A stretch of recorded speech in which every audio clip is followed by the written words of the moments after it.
విఘ్నేశ్వర నమః. శ్రీరాముడు సీతా సమేతంగా లక్ష్మణుడి సమేతంగా అడవులకు వెళ్ళిపోయిన తర్వాత ఇక్కడ అయోధ్యలో తండ్రి దశరథుడు ఆ బాధ భరించలేక మూర్ఛపోయాడు. వృద్ధురాలైన కౌసల్య దశరథుడిని లేపడానికని చెయ్యి పట్టుకుని లేపడానికి ప్రయత్నం చేస్తూ ఉంది. కొద్దిసేపటికి తెప్పరిల్లి కళ్ళు తెరిచి చూసి కైకమ్మ వంక కోపంగా చూస్తూ, నీచురాలా, నీ వల్ల రాముడు వెళ్ళిపోయాడు, ఇంకా నువ్వు నన్ను ముట్టుకోకు, ఏ అగ్ని సాక్షిగా నిన్ను పాణిగ్రహణం చేశానో అదే సాక్షిగా నీకు చెప్తున్నాను, నిన్ను విడిచిపెట్టేశాను, ఇంకా నన్ను ముట్టుకోకు అని గట్టిగా చెప్పాడు. పరివారాన్ని పిలిచి నన్ను కౌసల్య గృహానికి తీసుకెళ్ళండి అని చెప్పి అక్కడున్న వారంతా దశరథుణ్ణి నానా రకాలుగా అంటున్నారు. భార్య వలలో పడి ఈ వృద్ధుడు ఈ కైకమ్మ చేతిలో పడి ఇట్లాగా రాముల వారిని పంపించేశాడు, ఎంత చెడ్డవాడు, ఎంత దుర్మార్గుడు అని అనుకుంటూ ఉన్నారు. ఆ మాటలన్నీ కూడా చెవిని పడతా ఉన్నాయి. కళ్ళు కూడా తెరవలేకపోతున్నాడు. అంతా బాధలో ఉన్నాడు దశరథుడు. కౌసల్య గృహానికి వెళ్లేటప్పటికే కళ్ళు కనపడతాం మానేసినాయి. అంటే ఒక్కొక్క అవయవం ఇంకా పనిచేయడం మానేస్తున్నాయి. మరణానికి సమీపంలోకి వచ్చేస్తున్నాడు. కౌసల్య గృహంలో చక్కటి పర్యంకం మీద పడుకోబెట్టారు.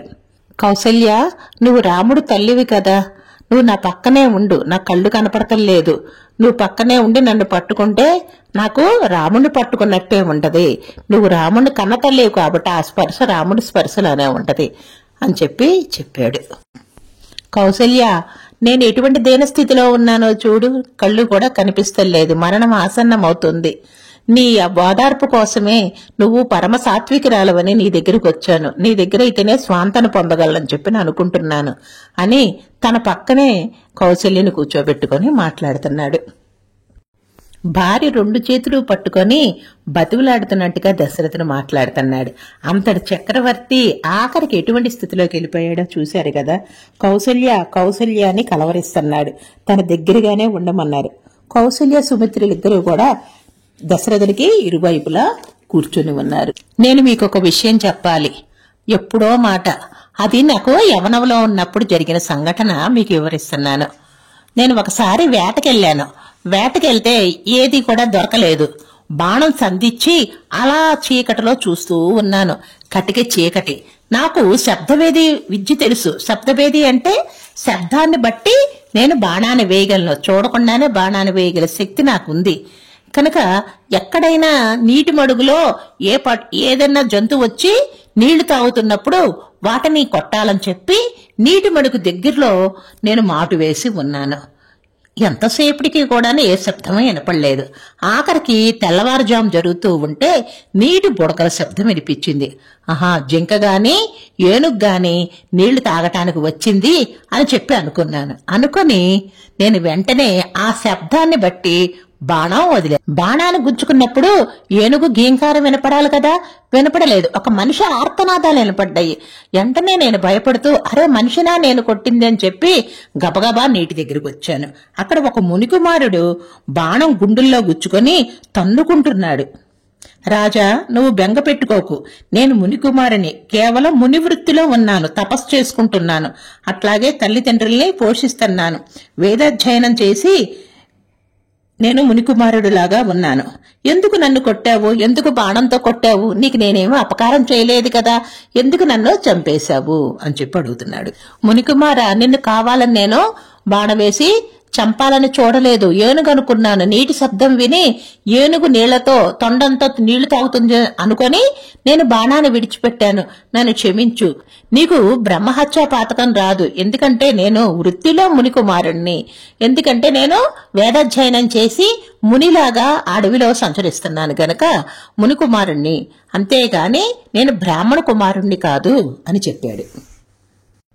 నా తల్లిదండ్రులు ఇద్దరూ కూడా అంధులు, వాళ్ళ కళ్ళు కనపడవు, నేనే ఆహారం తీసుకెళ్లి వెళ్ళి ఇవ్వాలి. వాళ్ళకి దాహంగా ఉందంటే నీరు తేవడానికని వచ్చాను. రోజు కూడాను వేద పఠనం చేస్తూ ఉంటాను. నా గ్రంథ పఠనం విని వాళ్ళు సంతోషిస్తుంటారు. వాళ్ళిద్దరినీ ఎంతో జాగ్రత్తగా చూసుకుంటున్నాను. వాళ్ళకి తీసుకెళ్లి ఈ నీళ్లు ఇవ్వు అన్నాడు. నేను ఈ బాధ భరించలేకపోతున్నాను, బాణాన్ని బయటికి తీస్తే నేను మరణిస్తాను అని చెప్పి తన్నుకుంటూ ఉన్నాడు మరణవేదనతోటి. అతని మరణవేదన చూడలేక బాణం బయటికి లాగేశాడు. బాణం ఎప్పుడైతే గుండెలోంచి బయటికి వచ్చిందో మునికుమారుడు చనిపోయాడు. ఇంకా కొండలోని నీళ్లు తల్లిదండ్రులకు ఇవ్వాలని చెప్పి ఆ నీళ్లు తీసుకుని వెళ్లి వాళ్ళకిస్తుంటే వాళ్ళు, నాయనా ఇప్పుడు వరకు రాలేదేంటి, నీకోసమే మేము ఎదురు చూస్తున్నాము అని చెప్పారు. దానికి దశరథుడు ఇవన్నీ కూడా జరిగింది చెప్పాడు. నేను ఇట్లాగా వాళ్ళ కుమారుడిని సంహరించాను, చనిపోయాడు వాళ్ళ కుమారుడు అని చెప్పారు. వాళ్ళిద్దరూ ఏడుస్తూ మా కుమారుని కళేబరమైనా చూపించు అని అడిగారు. వాళ్ళిద్దరినీ చేయి పట్టుకుని తీసుకెళ్లి కుమారుడిని శవం దగ్గరికి తీసుకెళ్లారు. ఆ శవం మీద పడి మునికుమారుడి తండ్రి తల్లి కూడాను ఏడ్చారు. నేనెలాగైతే ఈ పిల్లవాని మీద పడి హే కుమారా కుమారా అని పుత్రశోకంతో ఏడుస్తున్నానో నీవు కూడా అలాగే ఏడవాలి. నీవు కూడా కుమారో కుమారా అని నీ కుమారుడి దగ్గర లేకుండా పోయి నీవు కూడా ఈ విధంగానే నాకు కుమారుడు లేక నేను చనిపోతున్నాను, అట్లాగే నువ్వు కూడా కుమారుడి వియోగంతో చనిపోతావు అని శాపం పెట్టాడు. ఇంతలో దేవలోకం నుంచి ఇంద్రుడు వచ్చాడు. మునికుమారుడిని అంటే చనిపోయిన ఆత్మని, మునికుమారుడి ఆత్మని నీకు స్వర్గానికి ఇస్తున్నాను, నీ తల్లిదండ్రులు చేసిన సేవ ఫలితంగా నీకు స్వర్గానికి ఇస్తున్నాను రమ్మనమని తన రథంలో కూర్చోబెట్టుకొని స్వర్గానికి తీసుకెళ్లిపోయాడు. వెళ్లిపోయేటప్పుడు ఆ పిల్లవాడు తన తల్లిదండ్రులకు నమస్కరించి వెళ్లిపోయాడు. ఆ పిల్లవాడిని వదిలి ఉండలేక ఆ దంపతులిద్దరూ రోదిస్తూ ప్రాణాలు విడిచిపెట్టేశారు. ఆ మునికుమారుడు ఎవరో కాదు, శ్రవణ కుమారుడు. గుడ్డివాళ్లైన తల్లిదండ్రుల్ని ఎంతో ప్రేమగా చూస్తూ తన జీవితం అంతా కూడాను తల్లిదండ్రులు సేవ చేస్తూ అతి చిన్న వయసులోనే దశరథుని చేతిలో మరణించిన ఆ శ్రవణ కుమారుడు పితృభక్తి మాతృభక్తి వెలలేనిది. అప్పుడు నాకు అనిపించలేదు, నేనప్పుడు యవ్వనంలో ఉన్నా, నాకు కుమారులు లేరు కదా, అంటే కుమారాన్ని ఏడుస్తానంటే నాకు కూడా కుమారులు కలుగుతారు అని మాత్రమే అనుకున్నాను. ఆ బాధ ఇంత భయంకరంగా ఉంటుంది నేను అనుకోలేదు. వాళ్ళకి ఎలాగైతే కళ్ళు లేవో నాకు ఇప్పుడు కళ్ళు కూడా కనపడటం లేదు. నేనెవరినో కూడా మర్చిపోయి స్థితిలోకి వచ్చేశాను. ఇంకా రాముడిని చూసే అదృష్టం నాకు లేదు. 14 సంవత్సరాల తర్వాత రాముడు వస్తాడు, అప్పటికి శరీరము ఉండదు. కౌసల్య నేను వెళ్లిపోతున్నా, నన్ను క్షమించండి సుమిత్ర, కౌసల్య నన్ను క్షమించండి, రామా రామా అని అరుస్తూ మహానుభావుడు దశరథ మహారాజు ప్రాణాలను విడిచిపెట్టేశాడు. కౌసల్య సుమిత్రులిద్దరూ కూడా దశరథుడు ప్రాణాలు పోయాయి అనుకోలేదు, మరలా మూర్ఛపోయారని అనుకున్నారు. వారు కూడా ఏడ్చి ఉన్నారు కదా, ఇద్దరికీ కొడుకులు అరణ్యానికి వెళ్లిపోవడం మూలంగా అలా నిద్రపోయారు. మర్నాడు ఉదయం వందిమాగదులు వచ్చి దంతదావనం చేసుకోవడానికి నీళ్లు పెట్టారు, వేళ్నీళ్లు పెట్టారు, పన్నీరు పెట్టారు, అన్నీ కూడా పుష్పాలు అన్నీ కూడా తీసుకొచ్చి పెట్టారు. ప్రభువుకు దగ్గరగా చూసొస్తే ప్రభువు కదలడం లేదు. అప్పుడు కౌసల్య సుమిత్రులిద్దరూ కూడా నిద్రపోతున్నారు. వాళ్ళని పిలిచి చూడండి రాజుగారు కదలడం లేదు అని వాళ్ళని చూడమన్నారు. ఎందుకంటే పరిజనానికి ప్రభువుని తాకే అర్హత లేదు కనుక కౌసల్యని సుమిత్రని లేపి వారిని చూడమని చెప్పారు. కౌసల్య గబగబా వెళ్లి లోపలికి వెళ్లి చూస్తే మహారాజు ప్రాణాలు విడిచిపెట్టేసున్నాడు. ఇంకా దశరథుడి చూడండి, దశరథుడు 4 కుమారులున్నా కూడాను ఆఖరికి 4 కుమారులు లేని సమయంలో మరణించారు. మంత్రులు పురోహితులు అందరూ కూడా వచ్చి చూసి రాజుగారు మరణించినట్టుగా నిర్ధారించారు. కౌసల్య దుఃఖానికి అంతే లేదు. నా కొడుకు రాముడు వెళ్లిపోయాడు, నా భర్త మరణించాడని ఏడుస్తూ ఉంది. కైకకి చెప్పాడు కదా, రాముడు వెళ్లిపోతే నేను మరణిస్తానని చెప్పాడు, అదే విధంగా జరిగిందని కౌసల్య సుమిత్రులు అందరూ పరివారం అంతా కూడా అనుకున్నారు. 4 కుమారులు 2 కుమారులు అరణ్యానికి వెళ్లారు. భరత శత్రుఘ్నులు వాళ్ళ తాతగారింటికి వెళ్లారు. కేకే రాజ్యంలో ఉన్నారు. కేకే రాజ్యము చాలా దూరంలో ఉంది. మరి ఏం చెయ్యాలి? దశరథుడు శరీరాన్ని ఏం చెయ్యాలి? కుమారులు రావాలి, అంత్యక్రియలు జరగాలంటే కుమారులు రావాలి. చూడండి, అంతా పుత్రకామిష్టి యాగం చేసి 4 కుమారుల కన్నా కూడాను ఆఖరికి చివరి దశలో ఏ కుమారులు లేని పరిస్థితుల్లో ఆయన మరణించడం జరిగింది. ఇంకా దశరథుడి శరీరాన్ని దాచిపెట్టాలి. అప్పట్లోనే రసాయనిక ప్రక్రియలు రసాయనంలో శరీరాన్ని నిలవ ఉంచడం చేసే పద్ధతి ఉంది. ఒక పెద్ద తొట్టి లాంటి దాన్ని తెప్పించి అందులో తైలాన్ని నింపి అందులో రసాయనాలేసి దశరథ మహారాజు శరీరాన్ని అందులో ప్రవేశపెట్టి భద్రపరిచారు. ఎందుకంటే రామలక్ష్మణులు అరణ్యానికి వెళ్లారు, వాళ్ళు రారు.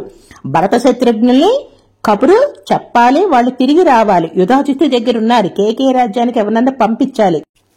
వశిష్ఠుడు ఒక్కరోజు కూడా రాజు లేకుండా రాజ్యం ఉండకూడదు, వెంటనే ఆ రాజ్యం మీద శత్రువుల దృష్టి పడుతుంది కనుక ఈ విషయాన్ని గోప్యంగా ఉంచి వశిష్ఠుడు చెప్తున్నాడు. ఎవరూ ఆలోచించవలసిన విషయం లేదు. ఎందుకంటే మహానుభావుడు దశరథుడు శరీరాన్ని విడిచిపెట్టే ముందు భరతుడిని రాజ్యాభిషిక్తుని చేస్తామని చెప్పారు.